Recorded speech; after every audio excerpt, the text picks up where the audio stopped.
Hello friends, இன்றைக்கி நம்ம பார்க்க போகிறது என்னென்னா கொலஸ்ட்ராலை எப்படி கம்மி பண்ணுறது. நம்ம பிளட்டில் அதிகமாக இருக்குது, இதுதான் இப்போ எல்லாருக்கும் உள்ள பிரச்சனை.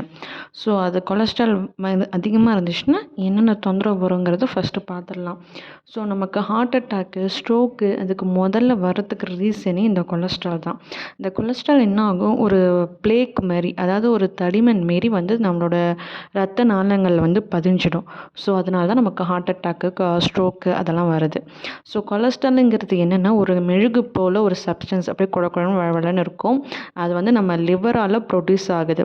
அது வந்து நம்மளோட ரத்தத்தில் கலந்துரும். அந்த கொலஸ்ட்ரால் எதுக்கு இருக்குது அப்படின்னா, நம்ம உடம்புல நிறையா செல்ஸ் வந்து புதுப்பிக்கிறதுக்காகவும் ப்ரொடியூஸ் பண்ணுறதுக்காகவும் அந்த கொலஸ்ட்ரால் நம்ம உடம்புல இருக்குது. ஸோ கொலஸ்ட்ராலில் வந்து டைப்ஸ் நிறையா இருக்குது. 3 டைப்ஸ் இருக்குது.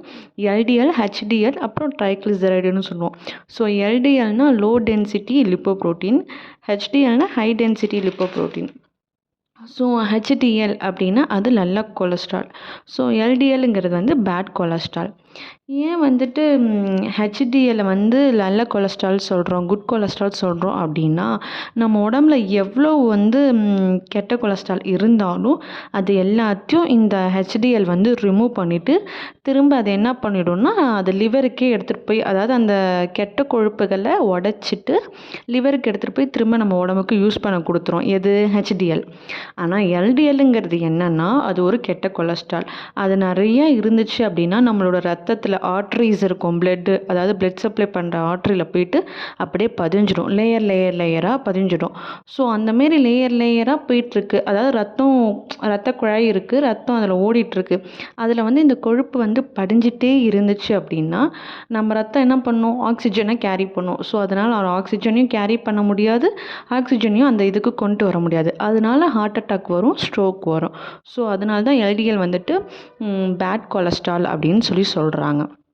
அப்புறம் ட்ரைக்ளிசரைடுங்கிறது என்னென்னா, நம்ம உடம்புல நம்ம இருக்கிற கொலஸ்ட்ரால், நார்மலான கொலஸ்ட்ரால், நம்ம சாப்பிட்றது போய் நம்ம சாப்பிட்றோம் அப்படின்னா, ஒரு கொழுப்பு பொருள், ஒரு கொலஸ்ட்ரால் ஐட்டம் நிறையா சாப்பிட்றோம்னா அதை நம்ம பாடி யூஸ் பண்ணிவிட்டு எக்ஸஸாக இருக்கிறது தான் ட்ரைக்ளிசரைட்ஸ்.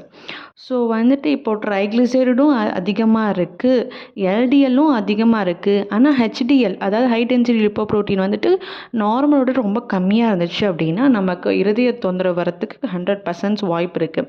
ஸோ அது என்னென்னா ஹார்ட் அட்டாக்கு, ஸ்ட்ரோக்கு. ஸோ வந்து நார்மலாக வேல்யூஸ் எவ்வளோ இருக்கணும் அப்படின்னா, எல்டிஎல் வந்துட்டு 100 mg, அதாவது லெஸ் தென் 100 mgக்கு கீழே இருக்கணும். ஹெச்டிஎல் நல்ல கொலஸ்ட்ரால் அப்படின்னா மேல்ஸுக்கு வந்துட்டு 40 to 45 mg இருக்கணும், மில்லிகிராம் இருக்கணும். நம்ம பெண்களுக்கு 50 to 55 மில்லிகிராம் இருக்கலாம். ட்ரைக்ளிசரைட்ஸ் வந்துட்டு எவ்வளோ இருக்கணும் அப்படின்னா 150க்கும் கீழே கம்மியாக இருக்கணும், அதுக்கு மேலே இருக்கக்கூடாது. ஸோ இதான் நார்மல் வேல்யூஸு. அதுக்கப்புறம் வந்துட்டு நமக்கு இந்த இது ஏன் வருது, ஏன் நம்ம உடம்புல இவ்வளோ கொலஸ்ட்ரால் வந்து சேருது, ஏன் அதுக்கு என்னென்ன காரணம் இருக்கலாம் அப்படின்னா, ஒன்று வந்துட்டு நம்மளோட உடல் உழைப்பு கம்மியாக இருக்கலாம், லேக் ஆஃப் ஃபிசிக்கல் ஆக்டிவிட்டீஸ். அதுக்கப்புறம் நம்ம நிறையா அந்த பேக்கெட் ஐட்டம்ஸு, ஜங்க் ஃபுட்ஸு அது சாப்பிட்றதுனால கூட இருக்கலாம். பயங்கரமானது என்னென்னா ஆல்கஹாலிக் அண்ட் ஸ்மோக்கிங், இவங்க 2 பேரும் இருந்தாலும் நமக்கு இது வரலாம். ஸோ அது மாதிரி ஒபிசிட்டி, நல்லா வெயிட் கெயின் இருக்குது. அதுக்கப்புறம் வந்துட்டு நமக்கு ஏற்கனவே நார்மலாகவே தைராய்டு இருக்குது, இல்லை சுகர் இருக்குது, இல்லை லிவர் ப்ராப்ளம் ஏதாவது இருக்குனாலும் இந்த கொலஸ்ட்ரால் நமக்கு அதிகமாக வாய்ப்பு இருக்குது. ஸோ இந்த கொலஸ்ட்ராலை குறைக்கிறதுக்கு 9 டிப்ஸ் நச்சுன்னு. ஸோ இந்த டயட்டை ஃபாலோ பண்ணிக்கிட்டிங்கன்னா நீங்கள் கண்டிப்பாக வந்துட்டு கொலஸ்ட்ராலை வந்து நம்ம கம்மி பண்ணலாம். ஃபஸ்ட்டு வந்துட்டு கன்சியூம் ஹெல்த்தி ஃபேட்ஸ்னால் என்னென்ன, ஒமேகா 3 ஃபேட்டி ஆசிட்ஸ், அதாவது ஃபேட்டி ஆசிட்ஸ்லேயும் ஒமேகா 3 ஃபேட்டி ஆசிட்ஸ் அது இருந்துச்சுன்னா அது நல்ல கொழுப்பு. அது எதுலலாம் இருக்கும், ஃபஸ்ட்டு எடுத்தால் ஃபிஷ்ஷு, அப்புறம் வால்நட்டு, அப்புறம் வந்துட்டு சியா சீட்ஸ், அப்புறம் ஃப்ளாக்ஸ் சீட்ஸ்னு சொல்லுவாங்க. அது ஆலி விதை. ஃப்ளாக்ஸ் சீட்ஸ்னால் சியா சீட்ஸ்னால் அது சியா சீட்ஸ்னு தமிழ்லையும். ஸோ வால்நட்டு, ஃபிஷ் இது எடுத்துக்கிட்டோம்னா இதில் வந்துட்டு நல்ல கொழுப்பு, ஹை டென்சிட்டி லிப்போப்ரோட்டீன் நிறையா இருக்குது, லோ டென்சிட்டி லிப்போப்ரோட்டீன் கம்மியாக இருக்குது. ஸோ இது ஒன்று எடுக்கலாம். அப்புறம் ஃபைபர் வந்து என்ன பண்ணும் அப்படின்னா, ஃபைபர்னால் எல்லாமே வரும் இதில், கீரை, வாழைத்தண்டு அந்த மாதிரி. அதோட முக்கியமான வேலை என்னென்னா, இந்த ஆர்ட்ரிஸில், இந்த ரத்த நாளங்களில் போய் படிகிற கொலஸ்ட்ராலை வந்து கம்மி பண்ணுறது தான் இந்த ஃபைபரோட வேலையே. ஸோ அந்த ஃபைபர் கண்டென்ட் நிறையா எடுத்துக்கிட்டோம் அப்படின்னா கொலஸ்ட்ரால் கொஞ்சம் கம்மியாகும். அப்புறம் சுகர் இன்டேக், சுகர் நிறைய எடுத்துக்கிறத கம்மி பண்ணணும். ஏன்னா சுகர் நிறைய சாப்பிட்டிங்கன்னா அது நல்லா திக்காகி அந்த ஆர்ட்ரீஸில் ரத்த நாளங்களில் போய் பதிஞ்சிடும். ஸோ அது இருந்துச்சுன்னா இன்னும் நமக்கு வந்துட்டு கொலஸ்ட்ரால் வரத்துக்கு, ஹார்ட் ப்ராப்ளம் வரத்துக்கு அது ஒரு ரிஸ்க்காக இருக்கும். ஸோ வந்துட்டு சுகரை அவாய்ட் பண்ணணும். இன்னொன்று வந்துட்டு வெந்தயம்னு சொல்லுவாங்க, ஃபெனுக்ரீக்ஸு, மீத்தி சீட்ஸு.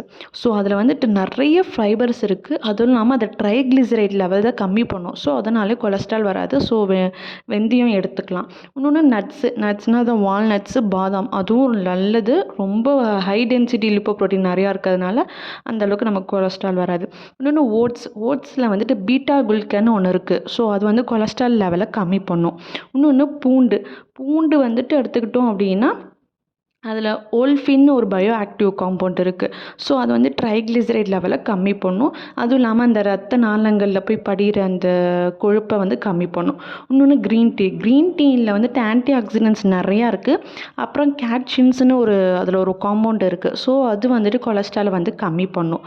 அதனால க்ரீன் டீ எடுத்துக்கலாம். இன்னொன்று வந்து ஃப்ரூட்ஸ் எல்லாருக்கும் தெரிஞ்சது சிட்ரஸ்னால் ஒன்றும் இல்லை, என்ன சொல்கிறது, அந்த லெமன், ஆரஞ்சு அதுலலாம் சிட்ரஸ் கண்டென்ட் அதிகமாக இருக்கும். லெமன் எடுத்துக்கலாம், ஆரஞ்சு இருக்கலாம், இல்லை கிரேப்ஸு, இல்லை ஸ்ட்ராபெர்ரிஸு. இதிலலாம் நிறையா பெக்டின்ங்கிற ஒரு காம்பவுண்ட் இருக்குது. ஸோ அதனால வந்துட்டு நம்ம இதை ஃப்ரூட்ஸ் எடுத்துக்கிட்டோம்னா கொலஸ்ட்ரால் லெவல் கம்மியாகும்.